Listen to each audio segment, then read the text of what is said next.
Meeting to order. First up is approval of the June 2nd, 2025 minutes. Can I have a motion for that? Terry? Betty for a second. Is there any additions or corrections to the minutes? Seeing none, please vote.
Okay, motion passed unanimously.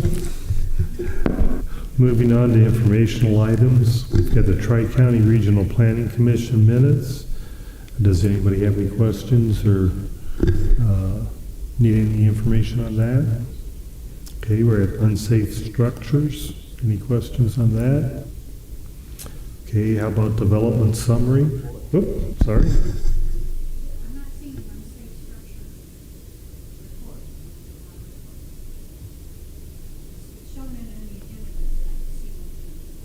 Okay. Everybody else having the same problem, or?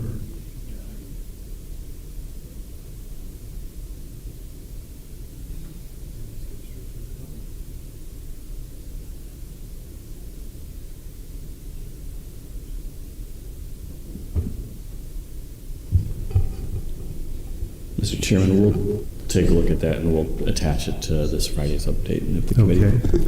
So for the time being, we'll just receive and file them, and we'll get them sent. Thank you, Marcia. Okay. Moving on, we're on zoning cases. The first one is zoning case number ZBA-2025-0031, petition of Tim Wagenbach. Can I have a motion to put that on the floor? Marcia, can I have a second? Dan, thank you. Andrew? Thank you, Mr. Chairman. This is a rezoning request from A1 Ag Preservation to I1 Light Industrial. The petitioner proposes to rezone 14 acres of an existing 85.5 acre parcel in order to expand Akron Services Incorporated, which is an existing agriculturally related business located immediately adjacent to the west at 17705 North Elevator Road. This business has operated in Peoria County for over 60 years, and the owner is looking to expand the business, including the existing facility and adding new services such as a scale and office building, additional shop, truck parking, a chemical building and storage, and ultimately the new layout will allow for a safer, more efficient commercial farm services for his clients. Staff recommended approval, and the ZBA recommended approval unanimously. Thank you, Andrew. Any questions for Andrew? Seeing none, please vote.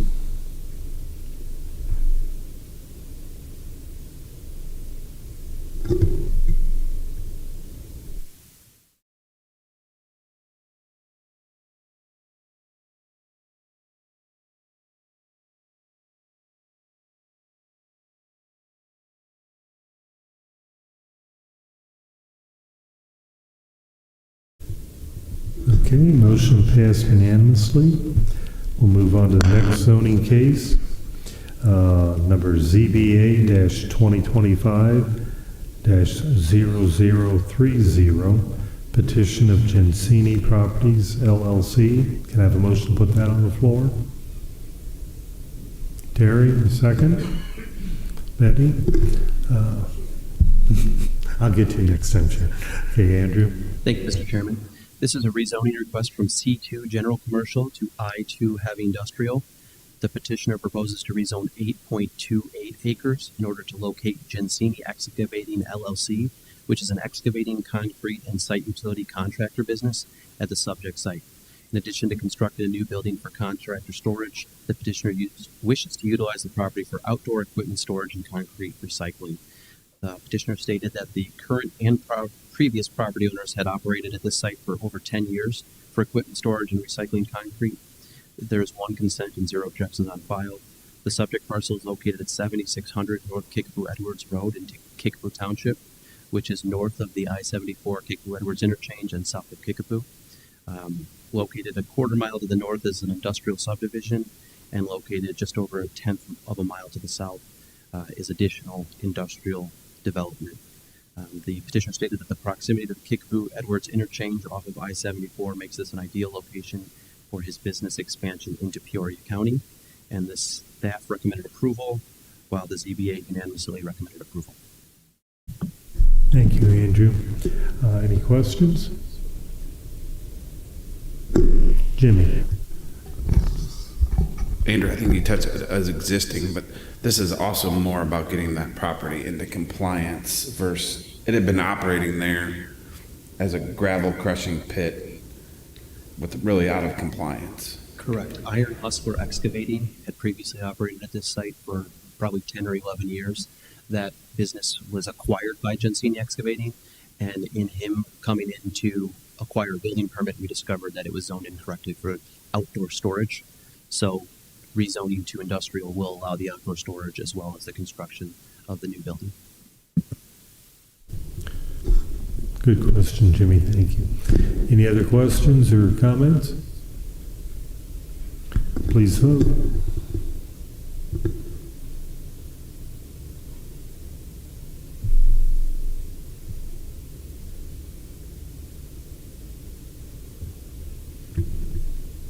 Motion carried unanimously.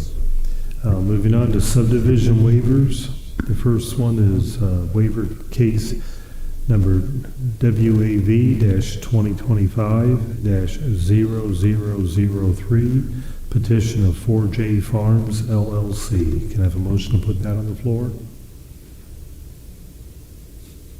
Marcia, second. Sharon. Thank you, Mr. Chairman. This is a request to waive Section 20-8.3.4.1.b.2.a of the Unified Development Ordinance, which requires a new minor subdivision to have access to a public water supply. This case was filed concurrently with the next case on the agenda, which addresses public road frontage. In this specific waiver request, it is a request to divide a 2-acre tract from a 172.44 acre parcel in order to construct a new single-family dwelling. Parcels of this size that are split by subdivision do require public water supply. Public water supply is over 5.5 miles to the east of the subject property, so that's not feasible. A new well has been constructed with a production rate of 5 gallons per minute, which exceeds the Unified Development Ordinance requirement of 3 gallons per minute. The subject parcel is located at West Route 150 in the northeast quarter of Section 34 of Jubilee Township. For reference, it's immediately south of Entrance Road, which serves as the southern access to Jubilee College State Park. The staff recommended approval. Waiver request do not go to the Zoning Board of Appeals. Thank you, Andrew. Any questions? Please vote.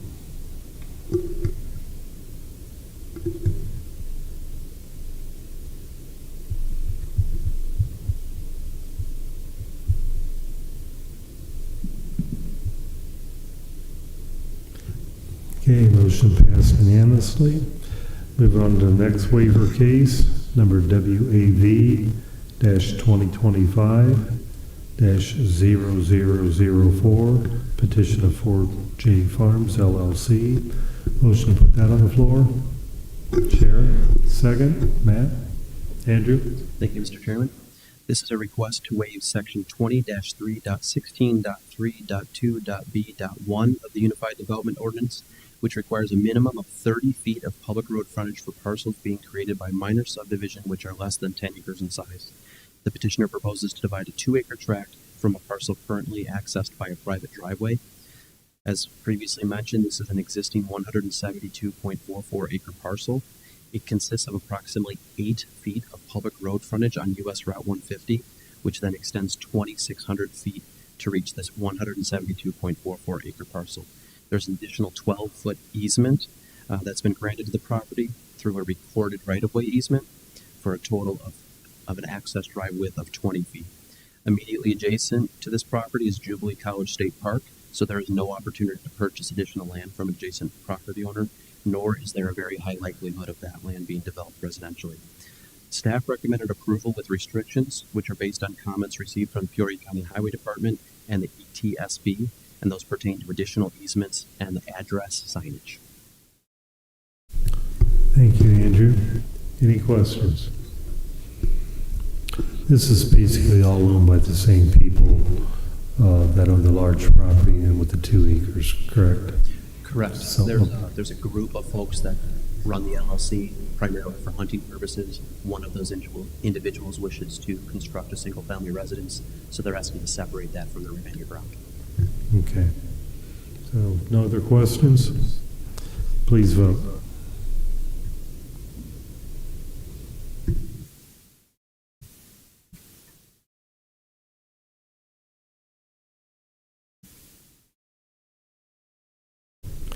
Motion passed unanimously. Moving on to the third waiver case, number WAV-2025-0005, petition of Michael P. Cochran. Can I have a motion to put that on the floor? Sharon, second. Derek? Thank you, Mr. Chairman. This is a request to waive Section 20-3.16.2.3.b.2.b of the Unified Development Ordinance, which requires a minimum of 60 feet of public road frontage for parcels being created by tract survey which are 10 acres or more in size. The petitioner proposes to divide approximately 33.02 acres from an existing 134.999 acre parcel in order to settle an estate. The requested area contains the southern timbered area of the subject parcel and is intended for hunting and recreational purposes, not for residential development. The parcel is currently accessed by a private driveway that extends from North $1,000 Road. The site plan demonstrates that the proposed acreage would be accessed by a new 30-foot easement extending from the subject parcel's existing driveway, which includes a creek crossing for access to the area. The address on record is 8526 North $1,000 Road in the southwest quarter of Section 4 in Rosefield Township. It's at the confluence of $1,000 Road and Oak Hill Cemetery Road. There's kind of a driveway spoke that comes off of that, and so it's addressed as $1,000 Road. Staff recommended approval with a perpetual easement restriction. Thank you, Andrew. Any questions? Please vote.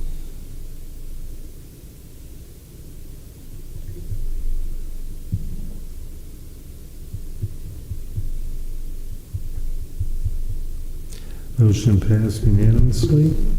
Last waiver case, number WAV-2025-0006, petition of Michael P. Cochran. Can I have a motion to put that on the floor? Jimmy, second. Sharon? Andrew? Thank you, Mr. Chairman. This is a request to waive Section 20-3.16.2.3.b.2.b of the Unified Development Ordinance, which requires a minimum of 60 feet of public road frontage for parcels being created by tract survey, which are 10 or more acres in size. This is the same parcel as the previous case. It's a separate request. The petitioner requests to reconfigure the boundary lines of 3 existing parcels that do not currently have road frontage. The subject parcel consists of a 16.97 acre parcel, a 134.999 acre parcel, which includes a single-family dwelling, and a 5.12 acre parcel.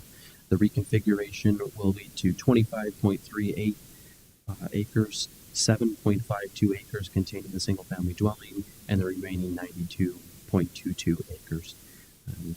Again, this is for the settlement of an estate.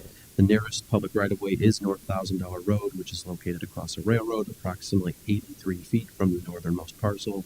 The subject parcels are currently accessed by a private driveway that extends from North $1,000 Road.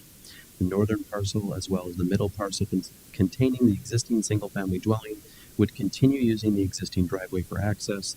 The petitioner proposes an extension of an existing 60-foot easement for access to the remainder of the parcel.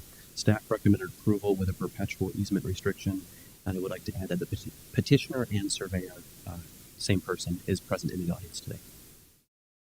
Thank you. Would you like to speak today on anything, or? Okay.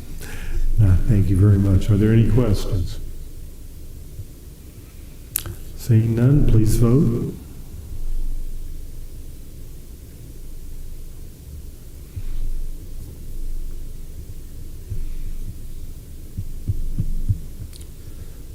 Okay, it passed unanimously. Moving on, we're to resolutions. The first, do we have a motion for these, Scott? Okay. The first one, Strong Communities Program Grant Award Extension. Can I have a motion to put that on the floor? Sharon, second. Betty? Andrew? Thank you, Mr. Chairman. This is not just an extension, but also an additional appropriation. So in November of 2023, the Illinois Housing Development Board Authority, IDA, awarded Peoria County $239,000 for the demolition of abandoned residential properties through the Strong Communities Program. The unsafe structure report that we see each month is where these properties are derived from. In March of this year, IDA announced that there was additional funding available to the program as a result of communities that did not expend their total allotment. As Peoria County did expend our total allotment, we were awarded an additional $41,500 in funding, which will lead to the demolition of 3 additional unsafe, abandoned, or vacant residential properties.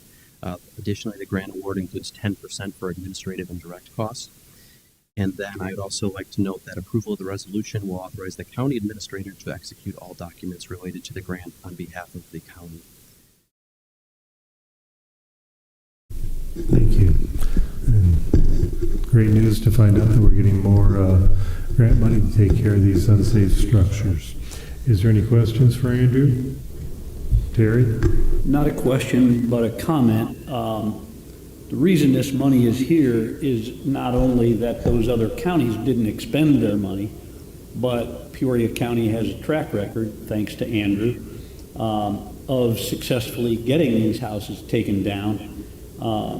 So IDA comes to those who are efficient with what they've already given them. So pat on the back to Andrew. Thank you, Terry. Pat on the back to Taylor Armbruster from my staff, and then Jenny and her team to assist us with legal. We were just in court last week for a demolition order, so thank you to Mike from the State's Attorney's Office for his assistance.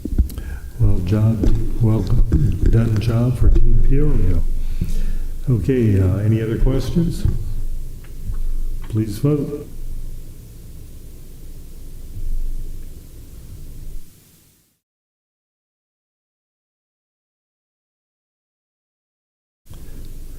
Motion passed unanimously. Okay, we're on the last resolution, Community Development Block Grant Application. Can I have a motion to put that on? Terry, a second? Jimmy? Andrew? Thank you, Mr. Chairman. So this is, we're requesting authority to move forward with the Community Development Block Grant, CDBG, Housing Rehabilitation, commonly referred to as CDAP, Community Development Assistance Program, and authorization for Brittany Eason from my staff to act as a signatory and lead public hearings. As a formality of the grant, we have to have that in resolution format. So this is a competitive grant program administered by Illinois Department of Commerce and Economic Opportunity, or DCEO, that provides financial assistance to low to moderate income residents. We've currently been surveying the West Laramie neighborhood, which is in Member Williams District, to determine the target area, and we're fairly successful in recruiting those surveys. But eligible improvements may include roofing, plumbing, electrical systems, HVAC, and accessibility modifications. With this grant, provided we're able to secure the appropriate number of surveys necessary, we will be applying to rehabilitate up to 11 homes in unincorporated Peoria County in the 61605 zip code. Approval of this resolution will authorize Brittany, our senior planner, to execute all documents and carry out all activities related to the grant application on behalf of the county, as well as to administer the required public hearing. Brittany joined our team in April, and it's allowed us the opportunity to pursue more grants. We were last working with this particular grant in 2013, just because of the amount of work that's required even on the front end prior to award. And so we're fairly confident that with her services and efforts that we're going to be able to apply for the maximum amount of money, which is $660,000. How much years ago, when we were talking earlier, you said that we've been doing that before. So how many houses and how much money prior to 2013 had we gotten? Do you have that? So in my tenure, we were awarded grants in 2010, 2011, and 2013. It would total approximately $1 million, and I believe the number is somewhere in the vicinity of 15 to 20 homes. Sounds great. And this is going to help our underprivileged, or the ones that can't afford it, the older homeowners down there. Sharon, most of that was in your district before, wasn't it? So, and it's helped quite a bit, didn't it, down there? Yeah. So this is great news, and we're glad to hear that. Is there any other questions, comments, Terry? Again, a comment. The reason this works, that we're able to bring Brittany on, is that Andrew's office is currently without an assistant director, and I think he believes that it's going to stay that way.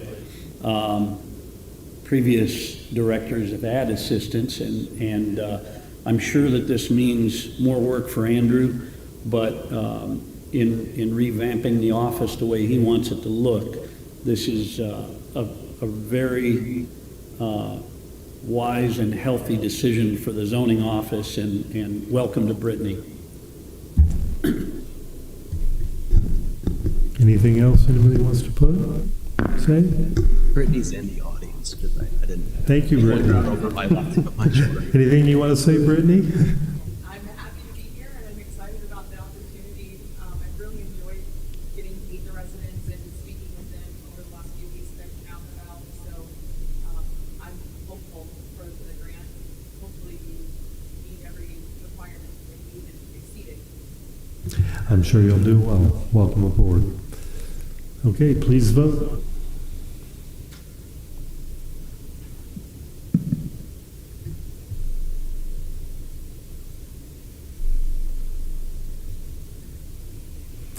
Motion carried unanimously.